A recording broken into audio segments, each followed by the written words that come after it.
Salutations mesdames et messieurs, soyez les bienvenus à cette réunion, prenez place autour de la table de pierre. À la fin de notre dernière réunion, je vous avais dit que le vrai grand roi de Narnia n'était pas Caspian, ce n'était pas non plus Frank, ce n'était même pas Peter le Magnifique. Le vrai roi de Narnia n'est autre qu'Aslan, le grand lion, qui jadis créa le monde par son chant.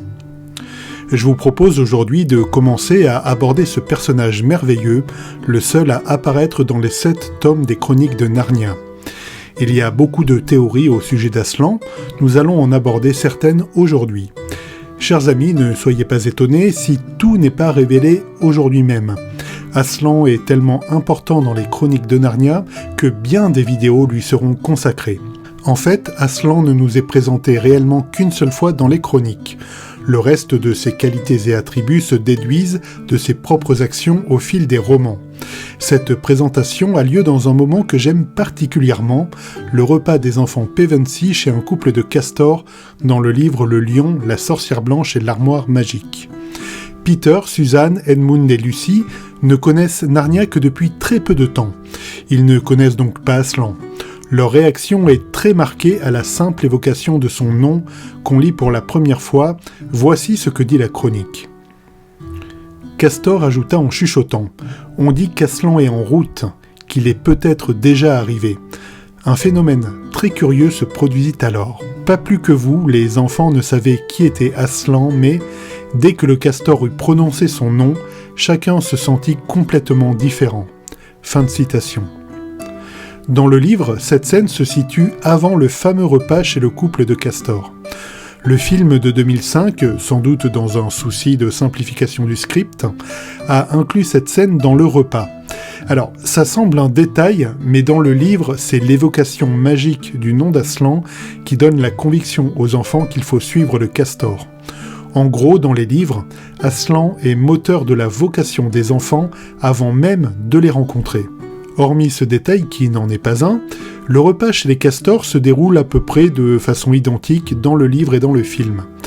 C'est là qu'est donnée la réponse à la question qui nous intéresse aujourd'hui, qui est Aslan ? Pour le savoir, il faut lire dans Le Lion, la sorcière blanche et l'armoire magique, un extrait du dialogue entre les enfants Pevensie et Monsieur Castor au cours du fameux repas. « Est-ce un homme ?» interrogea Lucy. « Aslan, un homme ?» dit Monsieur Castor sévèrement. « Bien sûr que non. Je vous dis qu'il est le roi de la forêt et le fils du grand empereur d'au-delà des mers. Ne savez-vous pas qui est le roi des animaux ? Aslan est un lion. Le lion, le grand lion. » Fin de citation. La suite des chroniques nous livre plusieurs aspects des capacités d'Aslan. On sait qu'il peut apparaître sous d'autres formes.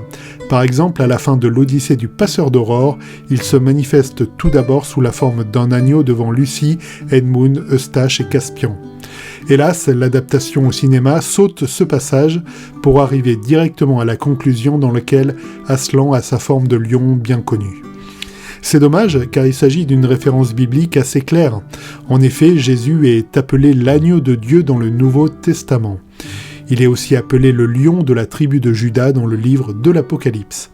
C'est regrettable que l'adaptation au cinéma s'en soit tenue au caractère de lion sans évoquer Aslan sous forme d'un agneau comme dans la chronique. Aslan a d'autres aspects bibliques, je vais en citer simplement 2. Tout d'abord, suite au supplice enduré sous l'ordre de la sorcière blanche à la table de pierre, il ressuscite. Ça fait bien entendu penser à Jésus tel qu'il est décrit dans les évangiles. Je vais prendre le deuxième exemple dans la dernière chronique, la dernière bataille. Si vous ne souhaitez pas connaître une partie du dénouement du livre, je vous conseille vivement de quitter la réunion et de revenir après avoir lu la dernière bataille. Vous pouvez aussi attendre une adaptation par Netflix, mais là ça risque d'être un peu plus long. La dernière bataille présente la fin matérielle du monde de Narnia à l'image du jugement dernier biblique. Aslan est posté devant une immense porte et il est écrit « Toutes les créatures qui regardaient Aslan de cette façon obliquaient sur leur droite, c'est-à-dire sa gauche, et disparaissaient dans son immense ombre noire qui s'étendait vers la gauche de la porte. Je ne sais pas ce qu'il advint d'elle.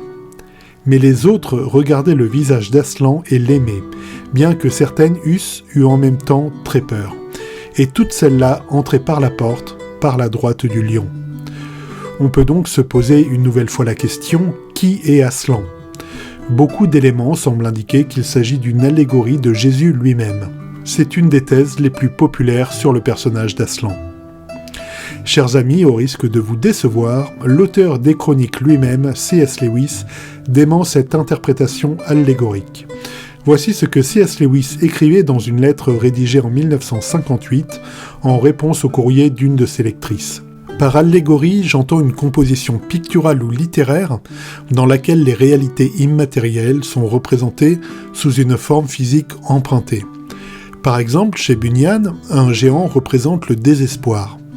Si Aslan représentait la divinité de la même manière que le géant désespoir représente le désespoir, il serait une figure allégorique. En réalité, toutefois, il est une invention qui donne une réponse imaginaire à la question « Que pourrait devenir le Christ s'il y avait réellement un monde tel que Narnia et qu'il choisissait de s'y incarner, d'y mourir et d'y ressusciter, comme il l'a réellement fait dans le nôtre ?» Ce n'est pas du tout une allégorie. Fin de citation. Bien entendu, cette vidéo n'est qu'une introduction à la complexité du personnage d'Aslan.